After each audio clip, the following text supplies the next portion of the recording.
Breaking news Jammu Kashmir से, जहां ticket बंटवारे पर घमासान है। बीजेपी कार्यकर्ताओं ने हंगामा किया है, नारेबाजी की है। बीजेपी की नई लिस्ट पर जोरदार हंगामा हुआ है। पैराशूट नेताओं को टिकट देने पर हंगामा। दूसरी पार्टी से बीजेपी में आए नेताओं को टिकट, इस बात को लेकर नाराजगी है। नई लिस्ट में 15 सीटों पर प्रत्याशी का नाम। बीजेपी ने पहले 3 चरण के 44 नाम का ऐलान किया था, लेकिन उसके बाद यू टर्न लिया गया। ये जम्मू में जो बीजेपी का दफ्तर है, वहां की तस्वीरें आप देख रहे हैं, किस तरीके से वहां हल्ला हंगामा हुआ है। नाराज कार्यकर्ताओं ने जमकर वहां नारेबाजी की है।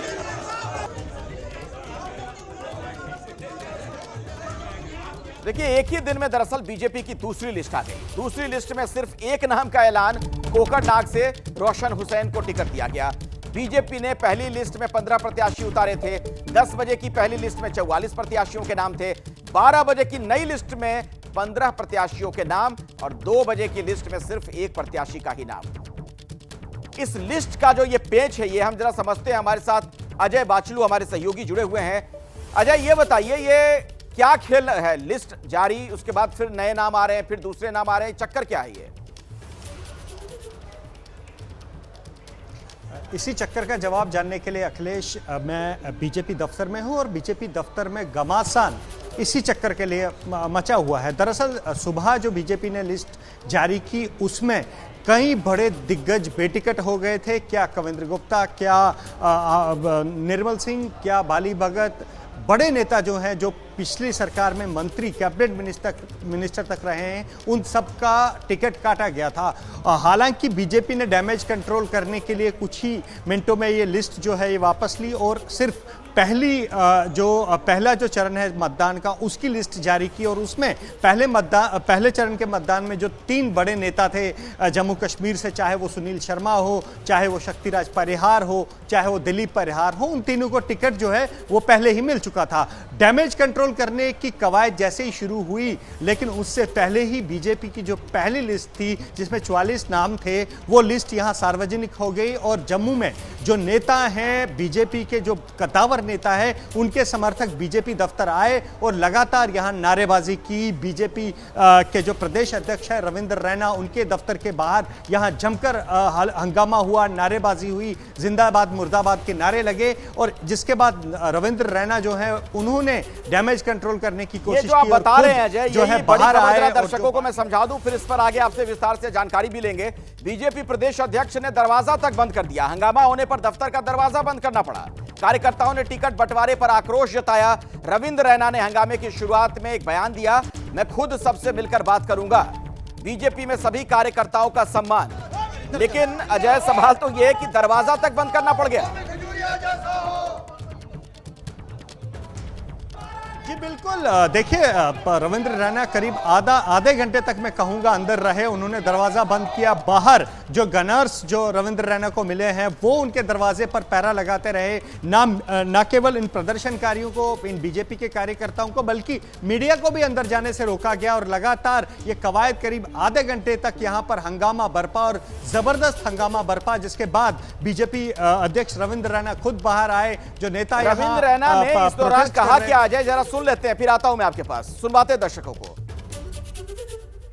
भारतीय जनता पार्टी के कार्यकर्ताओं की सबसे बड़ी पहचान है। मैं सबसे बात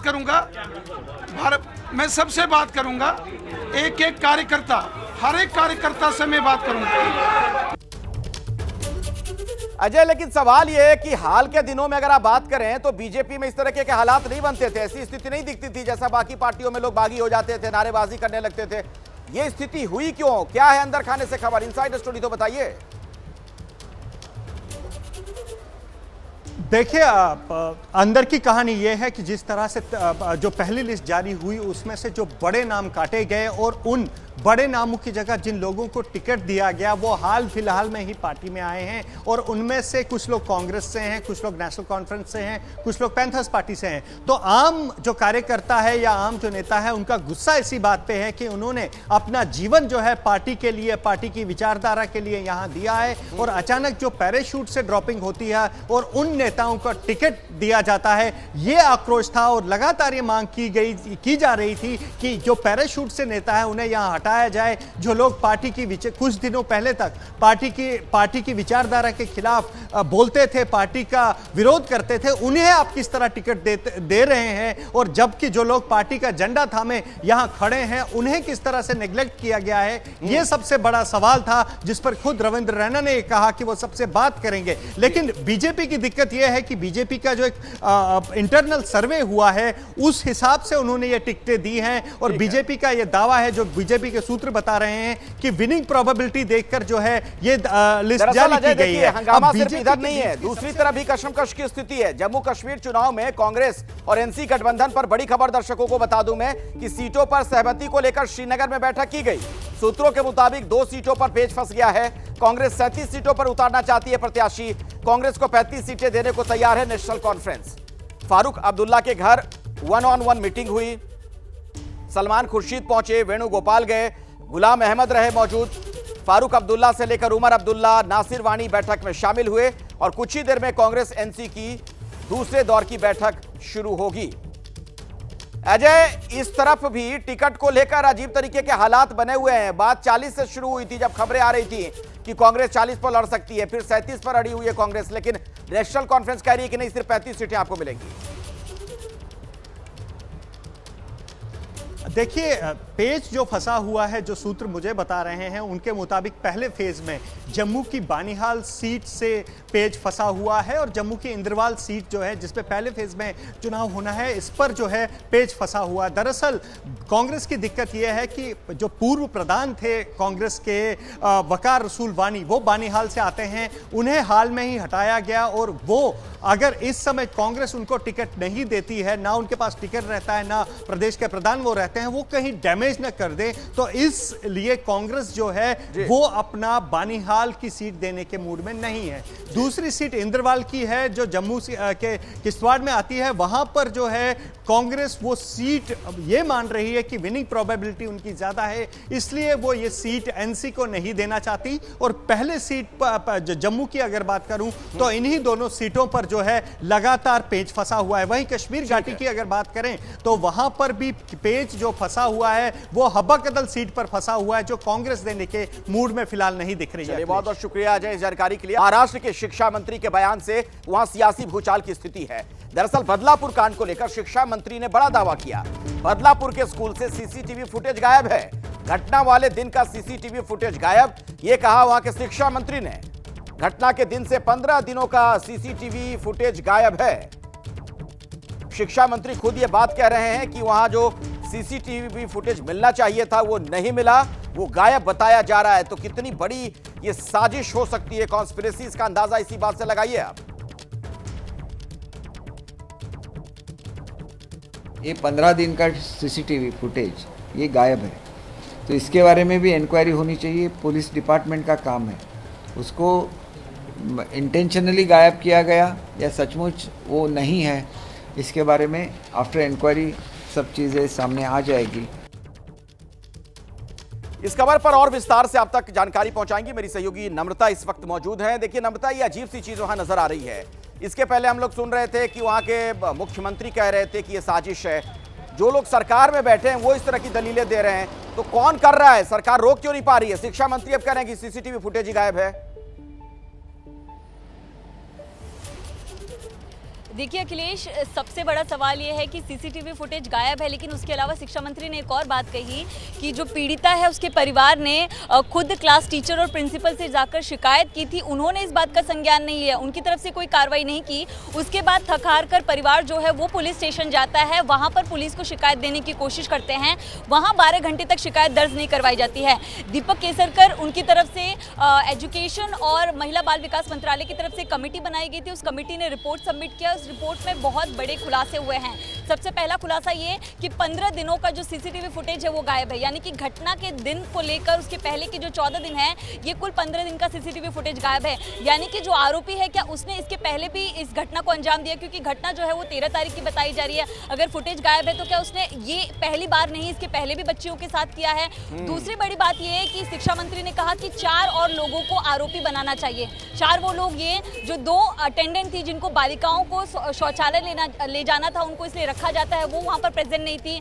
ये जो मेल अटेंडेंट था वो बच्चियों को ले गया वॉशरूम। दूसरी तरफ टीचर को जब इस बात की जानकारी दी गई तो उन्होंने संज्ञान नहीं लिया, प्रिंसिपल को बताया गया, उन्होंने इसको सीरियस नहीं लिया।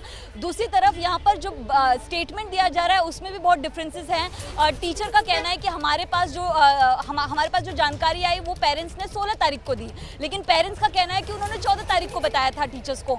तो यहाँ पर कहीं ना कहीं स्कूल मैनेजमेंट पर बहुत बड़ा सवाल खड़ा होता है, और सबसे बड़ा सवाल है कि किसी पॉलिटिकल प्रेशर हो ना हो, यहाँ पर लॉ एंड ऑर्डर को बिना किसी तवज्जो दिए बच्चों की जिंदगी से खिलवाड़ यहाँ पर किया जा रहा था। बिल्कुल। और देखिए इस बीच एक अपडेट ये है कि 14 दिनों के लिए जेल भेज दिया गया है बदलापुर का आरोपी अक्षय को 14 दिनों की न्यायिक हिरासत में भेजा गया है। 4 साल की 2 बच्चियों से यौन शोषण का आरोप, कल्याण कोर्ट ने आरोपी अक्षय को जेल कस्टडी दी है। तो अभी की बड़ी खबर आपको बता दें, आरोपी को जेल भेज दिया गया है। इस मामले में 14 दिनों के लिए जेल गया बदलापुर का आरोपी। इस मामले में आप देख रहे हैं किस तरीके से राजनीति भी महाराष्ट्र में जमकर हो रही है। और अभी एक और बड़ी खबर, बदलापुर केस में कार्रवाई का जो दायरा है वो बढ़ सकता है। महाराष्ट्र के शिक्षा मंत्री दीपक केसरकर का बयान सामने आया है कि स्कूल की 2 महिला अटेंडेंट भी बनेंगी आरोपी। गृह मंत्रालय को सौंपेंगे रिपोर्ट, और दोनों पर ड्यूटी में लापरवाही का आरोप है। तो 2 महिला अटेंडेंट भी इस मामले में आरोपी बनाई जाएंगी। तो इस मामले की तफ्तीश जैसे जैसे आगे बढ़ रही है, आप देख रहे हैं नई नई जानकारियां निकलकर सामने आ रही हैं। यानी ऐसा लग रहा है नम्रता कि इस मामले में और भी कई गुनहगार हैं। जैसे जैसे तहकीकात आगे बढ़ रही है, कुछ नए किरदारों का खुलासा हो रहा है। जी बिल्कुल अखिलेश, सिर्फ आरोपी अक्षय शिंदे की गिरफ्तारी से जिम्मेदारी खत्म नहीं हो जाती है। बच्चियों के साथ असॉल्ट हुआ है, एक बच्ची के साथ बलात्कार हुआ है और मामला बहुत गंभीर है।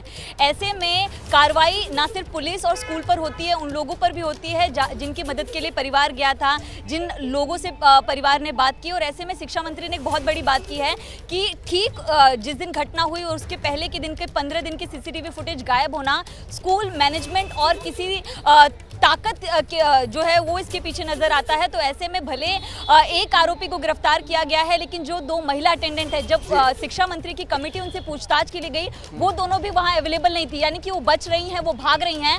कोई ना कोई जानकारी उनके पास जरूर है जिसकी जांच SIT करेगी। सांसद कंगना रनौत के बयान पर बीजेपी मीडिया विभाग ने विज्ञप्ति जारी की है।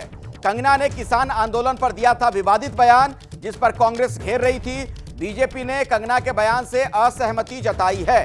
कंगना का बयान पार्टी का मत नहीं है, यह बीजेपी ने स्पष्ट कर दिया है।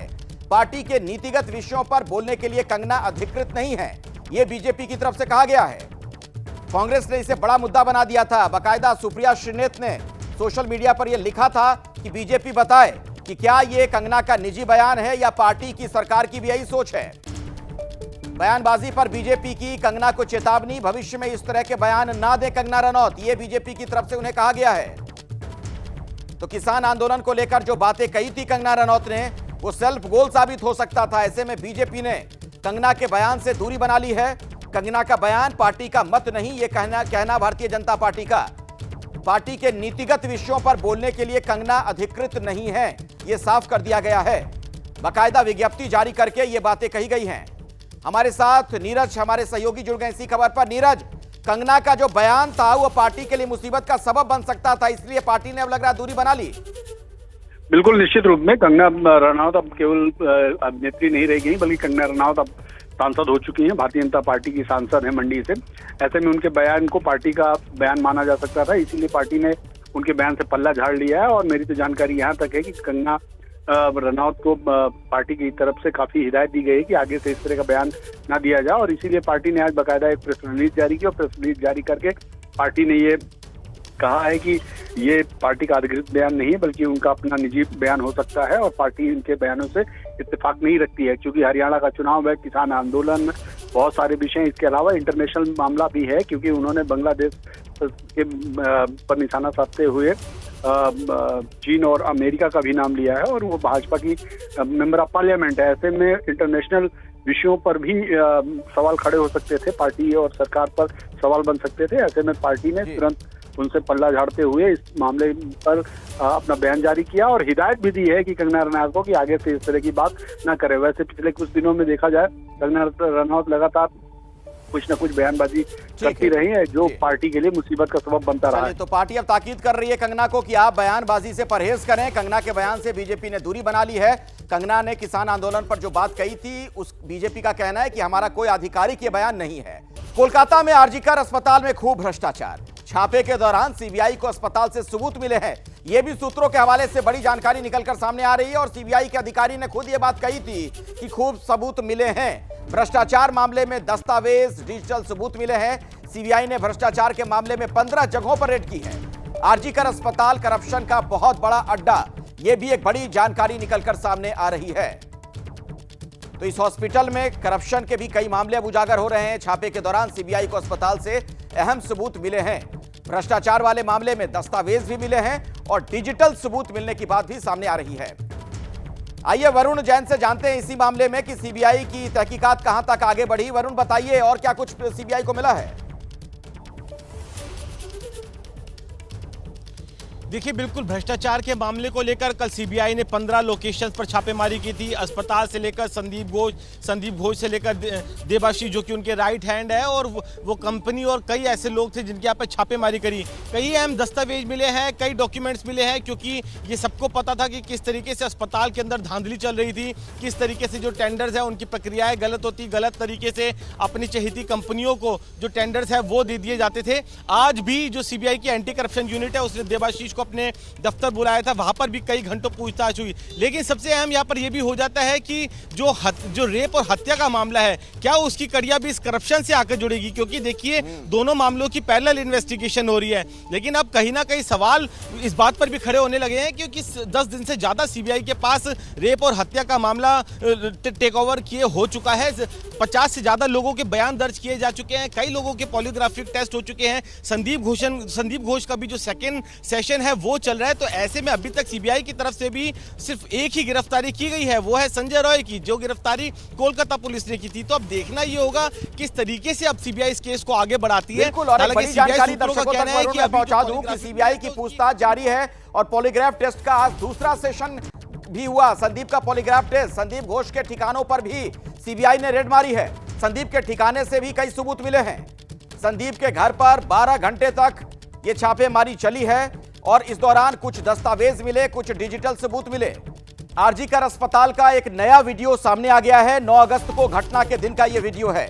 पुलिस की मौजूदगी में क्राइम सीन पर भीड़ नजर आ रही है। इस वीडियो में आरजीकर अस्पताल के कई अधिकारी आपको दिखेंगे। पूर्व प्रिंसिपल संदीप घोष और उनके निजी सचिव भी दिखे हैं। वकील शांतनु डे और डॉक्टर देवाशीष सोम भी नजर आएंगे आपको। नए वीडियो से एबीपी न्यूज के ऑपरेशन आरजीकर पर मुहर लगने का भी काम किया इस वीडियो ने। एबीपी के ऑपरेशन आरजीकर में भी खुलासा हुआ था कि क्राइम सीन के साथ छेड़खानी हुई है। जल कोहराम की कुछ तस्वीरें दिखाने जा रहे हैं हम। यूपी की सीतापुर में बाढ़ से भारी तबाही हुई है। नहर टूटने से कई गांव पर संकट मंडरा रहा है। खेतों में फसल डूब गई, गांव में पानी घुस रहा है और बाढ़ की दहशत से हजारों लोग खौफ के साए में हैं। प्रशासन ने नहर को बंद करने की मांग की है। तो अभी की बड़ी खबर आपको बता दें, बाढ़ की दहशत से खौफ में हजारों लोग। उत्तर प्रदेश में सीतापुर से बड़ी खबर, हर तरफ पानी का पहरा। आपको एक बार फिर से बता दें, यूपी के सीतापुर में बाढ़ से भारी तबाही की सूचना है। नहर टूटने से कई गांव पर संकट मंडरा रहा है। खेतों में फसल डूब गई है और गांव तक में पानी घुस गया है। जो रिहायशी इलाके हैं वहां भी पानी का कब्जा हो चुका है। आप देख रहे हैं बड़ी संख्या में लोग पलायन करते हुए दिख रहे हैं। अपने घर बार को छोड़कर सुरक्षित ठिकानों की तरफ जाते हुए नजर आ रहे हैं।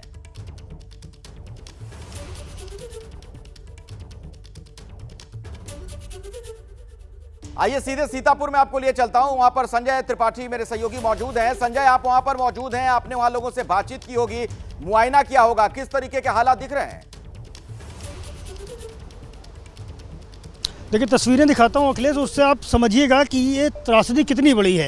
ये जो पानी आप बहता हुआ देख रहे हैं ना, ये खेत हुआ करता था और इस समय देखिए पूरे प्रवाह के साथ में शारदा नहर का पूरा पानी इस वक्त इसी रास्ते को पकड़ चुका है। आगे जितनी खेती थी, सामने देखिए गन्ने के खेत हैं, पूरे के पूरे गन्ने के और धान के खेत तबाह हो चुके हैं और लगभग 1 दर्जन से ज़्यादा गाँव हैं जिनमें यही हालात है। ये पानी पूरा का पूरा इन सारे गाँवों में बह रहा है और भर रहा है।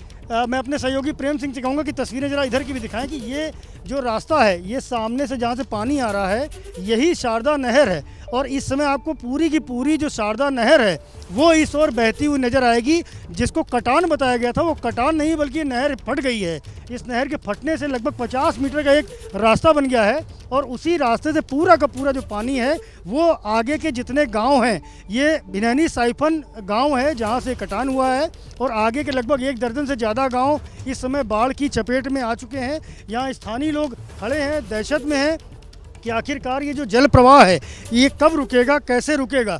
ये बताएं कि आगे कौन कौन से गांव पड़ते हैं यहाँ पर? यहाँ पे ये पड़ता है लुधौरा, ये लुधौरा है, और ये गड़यनपुरा है, अब आगे रमुआपुर है, और जदवापुर है। इधर कई गांव पड़ते हैं टोटल, और सब बाढ़ इलाका है सर, बाढ़ के इलाके में। पहाड़ापुर अभी जो है कितनी आबादी होगी इन गाँव? यहाँ आबादी सर, यहाँ तो ये तो नहीं मैं जान सकता हूँ, लेकिन आबादी काफ़ी है। अब ये लुधौरा बगल का गांव है, यहाँ इतना पानी भरा है घरों में, बच्चे सब, आदमी औरतें सब छत के ऊपर हैं। आगे भरा हुआ पानी, एक मंजिल तक पानी, छत मंजिल पानी अखिलेश भरा। सोचिए किस तरह की त्रासदी है, किस तरह की तबाही है। एक मंजिल पानी भर चुका है और आगे जितने लोग हैं वो दहशत का शिकार हैं। अभी तक कोई ऐसा इंतजाम नहीं हो पाया यहाँ पर। बहुत जरूरी है कि इन लोगों तक जल्द से जल्द मदद पहुंचे, प्रशासन के लोग वहां पर पहुंचे। कुछ और जगहों की तस्वीरें भी दर्शकों को हम दिखाते हैं, अलग अलग राज्यों से जो वहां पर हालात बने हुए हैं। आप देख रहे हैं, महाराष्ट्र हो, मध्य प्रदेश हो, उत्तर प्रदेश हो, राजस्थान हो, मणिपुर हो, गुजरात हो, हर तरफ आप देख रहे हैं प्रचंड प्रवाह पानी का नजर आ रहा है। इसमें ना सिर्फ खेत खलिहान डूब रहे हैं बल्कि रिहायशी बस्तियां डूब जा रही हैं, घर, दुकान, बाजार, हर तरफ पानी का संकट है। आप देख पा रहे होंगे कि लोग किस तरीके से परेशान हैं, त्राहिमाम हैं। जरूरत इस बात की है कि सरकार से जुड़े लोग, प्रशासन के लोग यहां पर पहुंचे, इन लोगों तक मदद पहुंचाई जाए। और अब महाराष्ट्र के जलगांव से आई एक ऐसी तस्वीर मैं आपको दिखाऊंगा, यकीन मानिए रोंगटे खड़े कर देने वाली तस्वीर। यहां पानी में एक ट्रैक्टर ट्रॉली बह गई। ये देखिए, इतना तेज पानी का ये जो प्रवाह है, आप सोचिए भारी से भारी चीजें इसमें तिनके की तरह बह जा रही हैं। गनीमत ये रही कि ट्रैक्टर ट्रॉली में सवार लोग वक्त रहते अपनी जान बचा पाने में कामयाब रहे। तस्वीरों में आप जरा देखिए कैसे सैलाब इस ट्रैक्टर ट्रॉली को बहाकर ले जा रहा है। लगातार हो रही भारी बारिश ग्रामीण इलाकों में रहने वाले लोगों के लिए मुसीबत बनती जा रही है। और इतनी तेज गति के साथ ये पानी बहता हुआ इधर आ रहा है कि रास्ते में जो कुछ भी आ रहा है वो बहा ले जा रहा है। बारिश ने महाराष्ट्र में भी लोगों की परेशानी बढ़ा दी है। नासिक में तेज बारिश जारी है, 2 दिनों से बारिश हो रही है। गोदावरी नदी ओवरफ्लो हो गई, जिससे नदी के किनारे बने मंदिर पानी में डूब गए। ये देखिए तस्वीर आपके सामने, गोदावरी नदी के घाट भी पूरी तरीके से जलमग्न है। प्रशासन ने एहतियातन लोगों से नदी किनारे नहीं जाने की अपील की है। और ये जो आप तस्वीर देख रहे हैं, दरअसल यहाँ पर घाट है, तमाम मंदिर हैं जो जलमग्न हैं इस पर।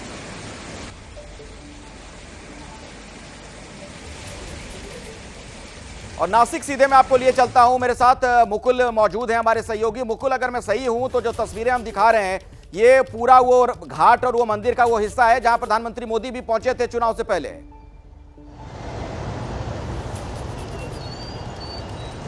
जी ये बात सही है, हम नासिक के उसी गोदावरी के तट पर है। हम आपको तस्वीरें दिखा रहे हैं। ये जो आप पीछे देख रहे हैं ये गोदा घाट है। सामने जो भी मंदिर है, वो छोटे छोटे जो मंदिर है वो पानी के नीचे डूब गए हैं, और जो बड़े मंदिर है उसको पूरी चारों तरफ से पानी ने घेर लिया है। जो सामने हम देख रहे हैं वो एक पीले कलर की एक इमारत है, वहीं पे रामकुंड है, वहीं पे स्नान करने के लिए, पूजा विधि करने के लिए देश विदेश से लाखों भाविक नासिक में आते हैं। जैसे आपने कहा कि पंतप्रधान नरेंद्र मोदी जी भी इसी जगह पे आए थे चुनाव से पहले, और आज का ये मंजर है। आज पूरी तरह से गोदा तट पे पानी ही पानी दिख रहा है। नदी में बाढ़ आ चुकी है। गंगापुर डैम जो है उससे पानी का डिस्चार्ज हो रहा है। 8000 क्यूसेक की रफ्तार से पानी ये बह रहा है। हम पानी का बहाव देख रहे हैं, बड़ी रफ्तार से ये पानी आगे जा रहा है, और जिसके चलते नासिक की गोदावरी के तट पे हर जगह पे पानी आ रहा है। जो आजू बाजू के छोटे छोटे पुल है, रास्ते हैं, उन सब की ओर पानी जा चुका है। और जो छोटे व्यवसाय करते हैं, जो छोटे दुकान है, उनको साइड में शिफ्ट किया जा रहा है। ये इधर की हम तस्वीर देख रहे हैं। ये सामने जो मंदिर है, मंदिर के बाजू में ये जो दीप स्तंभ आपको दिखाई दे रहा है, वो रास्ते के दोनों आजू बाजू पे लगाए हुए हैं, लेकिन अभी ऐसे हालात है कि वो जो रास्ता है, जो छोटे छोटे ब्रिज है, वो दिखाई नहीं दे रहे। हर जगह पानी ही पानी है, जहां पर सैकड़ों लोग हर रोज पहुंचते हैं स्नान के लिए, और वहां पर आज आप देखिए पूरे चारों तरफ पानी ही पानी दिख रहा है। तो ये तो नासिक की बात हुई। अगस्त खत्म होने को है, लेकिन गुजरात के लोगों की मुसीबत खत्म नहीं हो पा रही है। आपको कुछ तस्वीरें अब गुजरात की दिखाते हैं। यहां बाढ़ के कहर की गवाही है ये। वलसाड, नवसारी, वडोदरा, अहमदाबाद, मोरबी, राजकोट, आप देख रहे हैं हर तरफ पानी ही पानी। बारिश के चलते लोगों की मुश्किलें बढ़ गई हैं, और पानी का चूंकि प्रवाह बहुत तेज है, तो ऐसे में लोगों की जान पर बनाई है। गुजरात के मोरबी की अगर मैं बात करूं तो यहां रेस्क्यू ऑपरेशन जारी है, चूंकि नदी में कई लोग लापता हो गए हैं। 6 लोगों की तलाश की जा रही है। कल एक ट्रैक्टर समेत 10 लोग पानी में बह गए थे। एनडीआरएफ की मदद लेनी पड़ी थी। एसडीआरएफ के लोग भी वहां पर पहुंचे थे सर्च ऑपरेशन चलाने के लिए। कुछ लोग तो मिल गए, लेकिन अभी भी 6 लोग लापता बताए जा रहे हैं।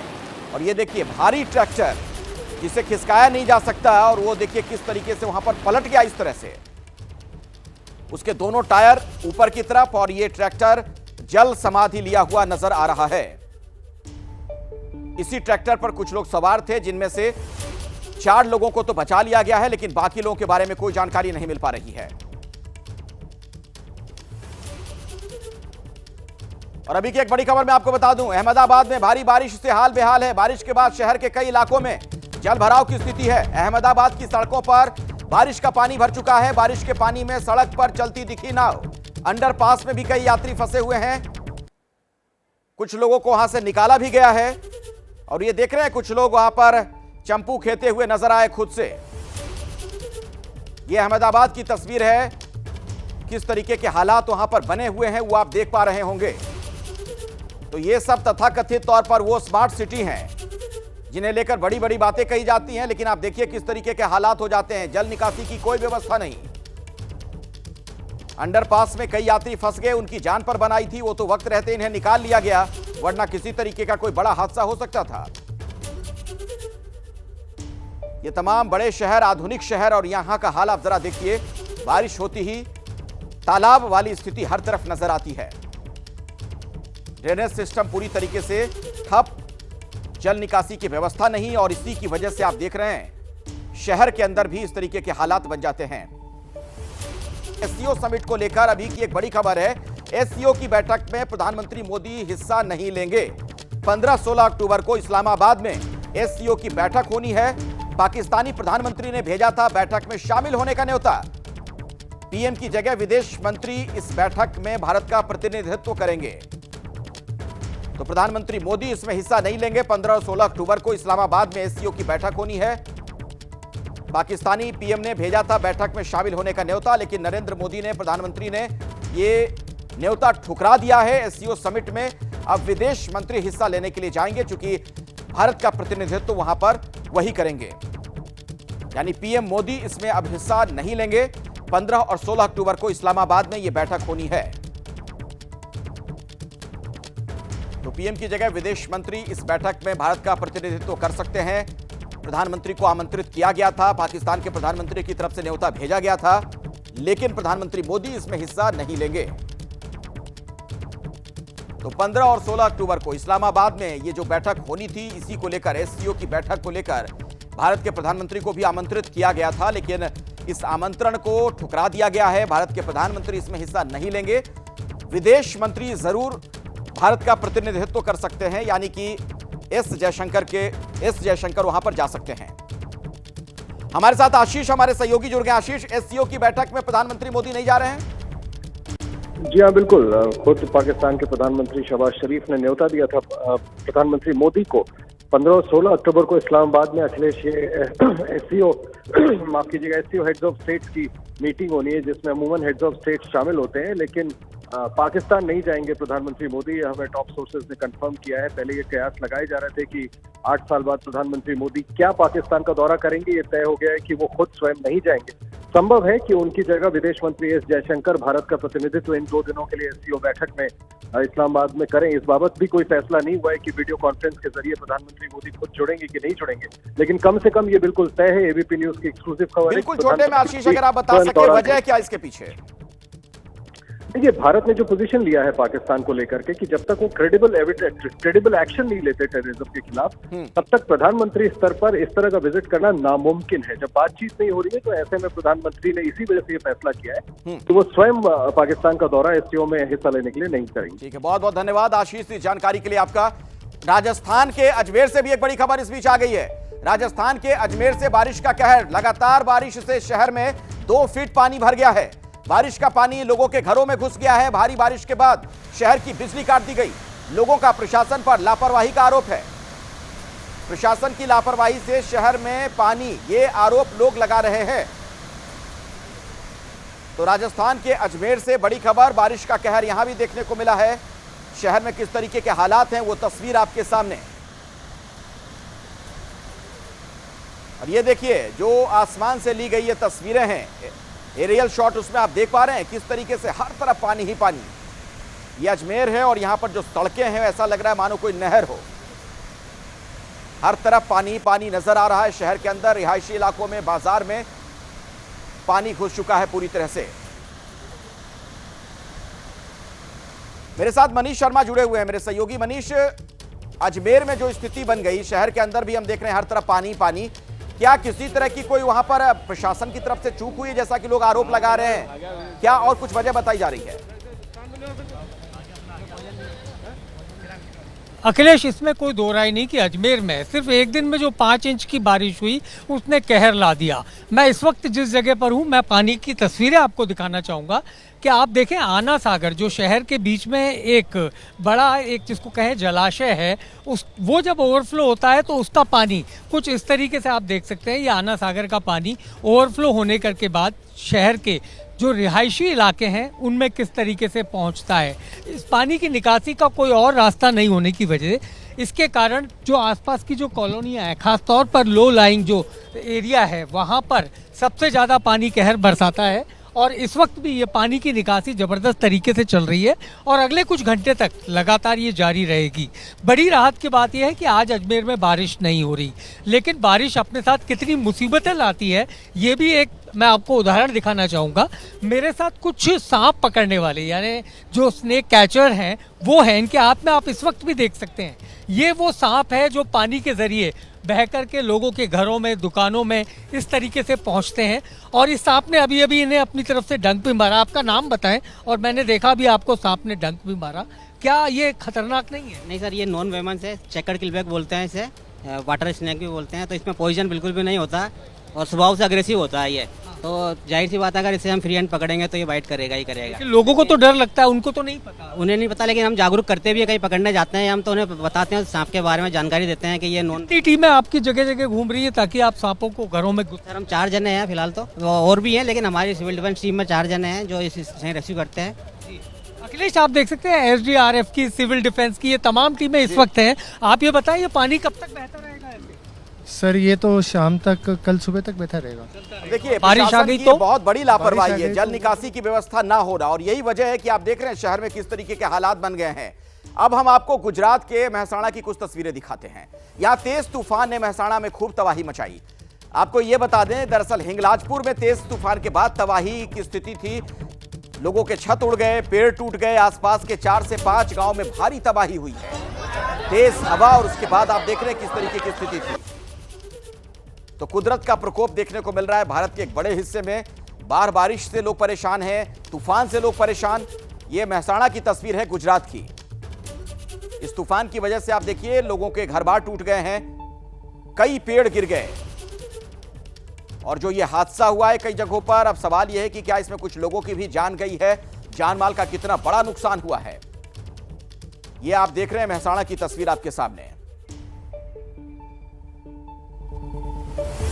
बारिश से सिर्फ अपना देश भारत ही नहीं बल्कि पड़ोसी मुल्क चीन भी परेशान है। चीन में बारिश का जबरदस्त असर देखने को मिला। ये तस्वीरें देखिए, चीन की राजधानी बीजिंग में बारिश के चलते क्या हालात हैं वो समझिए आप। बीजिंग का ये हाईवे जहां मानो ऐसा लग रहा है कि नदी बह रही हो। भारी बारिश की वजह से ट्रैफिक भी धीमी पड़ गई है। चीन के मौसम विभाग ने बीजिंग से लेकर सेंट्रल डिस्ट्रिक्ट तक में अलर्ट जारी कर दिया है। आसमानी कहर से हिंदुस्तान ही नहीं बल्कि सुपर पावर अमेरिका भी परेशान है। चीन की तस्वीर आपने देखी, अब तस्वीरें अमेरिका में बाढ़ की विभीषिका की आप देखिए। यहां एरिजोना के ग्रैंड कैनियन नेशनल पार्क में फ्लैश फ्लड में एक महिला की मौत हो गई। बताया यह जा रहा है कि यह महिला अपने पति के साथ घूमने पहुंची थी। तस्वीरें देखिए, पानी तेज रफ्तार के साथ कैसे इन चट्टानों के बीच से गुजर रहा है। हालांकि गनीमत यह रही कि यहां 100 से ज्यादा लोगों को बचा लिया गया है।